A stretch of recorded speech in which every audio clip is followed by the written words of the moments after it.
पुसद येथे सार्वजनिक बांधकाम विभागाच्या निविदा प्रक्रियेवरून वाद निर्माण झालाय। विकास कामांच्या निविदांमध्ये मनपसंत कंत्राटदारांना काम देण्याचा प्रयत्न होत असल्याचा आरोप काँग्रेस पदाधिकाऱ्यांनी केला आहे। माहितीनुसार काही निविदा सादर होऊन 4 ते 5 महिने उलटूनही त्या उघडल्या जात नसल्याचा आरोप करण्यात आला। तसेच निविदा प्रक्रियेत सहभागी झालेल्या कंत्राटदाराबाबत दबाव टाकला जात असल्याचेही सांगितले जात आहे। पुसद येथील शासकीय विश्रामगृहाच्या नव्या बांधकामासाठीची निविदा सुमारे 5 महिन्यापूर्वी सादर झाली होती, मात्र ती उघडण्यात विलंब होत असल्याने काँग्रेस कमिटीच्या वतीने 27 जानेवारी रोजी निवेदन देण्यात आले। यानंतरही मुख्य निविदा न उघडल्याने 23 फेब्रुवारी पासून साखळी उपोषण सुरू करण्यात आले। या आंदोलनाची दखल घेत त्याच दिवशी सायंकाळी सुमारे 4 वाजता निविदा उघडण्याची प्रक्रिया पूर्ण करण्यात आल्याची माहिती समोर आली आहे। सार्वजनिक बांधकाम विभागाच्या अधिकाऱ्यांकडून याबाबत पत्र देण्यात आल्यानंतर साखळी उपोषण तात्पुरते स्थगित करण्यात आले। काँग्रेस प्रदेश महासचिव डॉक्टर मोहम्मद नदीम यांनी आरोप केला की निविदा प्रक्रियेत अनेक त्रुटी असून काही पात्र कंत्राटदारांना अपात्र ठरवण्याचा प्रयत्न करण्यात आला। या प्रकरणी सखोल चौकशी करून दोषी अधिकाऱ्यांवर कारवाई करण्याची मागणी त्यांनी केली आहे। उपोषणाच्या सांगता प्रसंगी काँग्रेस शहराध्यक्ष झिया शेख आणि कार्याध्यक्ष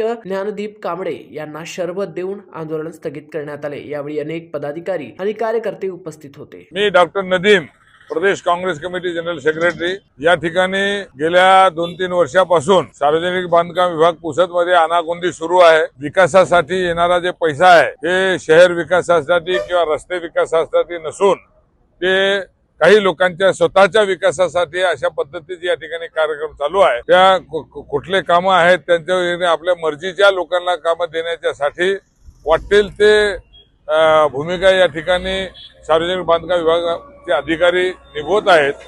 अशा पद्धतीनं या ठिकाणी ज्या भोंगळ कारभार चालू होता ते जे लक्षात आल्याच्या नंतर आम्ही या ठिकाणी टेंडर तेवढीच उघडल्या गेले पाहिजे याच्यासाठी यांना आम्ही पत्र दिलेलं होतं।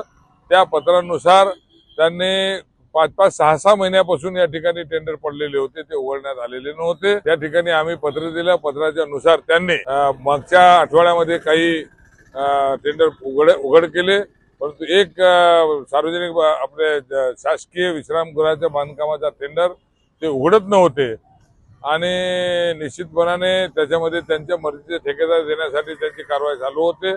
म्हणून तरी सुद्धा ते आम्ही म्हणून 23 तारखेपासून या ठिकाणी साखळी उपोषण सुरू केलेलं होतं।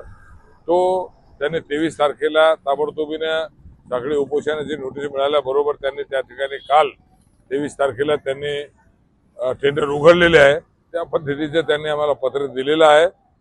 टेंडर उघडणं करण्याची प्रक्रिया सुरू झालेली असल्या कारणाने आज या ठिकाणी आम्ही आमरण उपोषण स्थगित करीत आहोत। साखळी उपोषण स्थगित करीत आहोत आणि आम्ही ते माहिती पूर्ण त्या ठिकाणी मागितलेली आहे। पूर्ण हे टेंडर प्रक्रियेची पूर्ण माहितीचे कागदपत्र आम्ही मागितलेले आहे।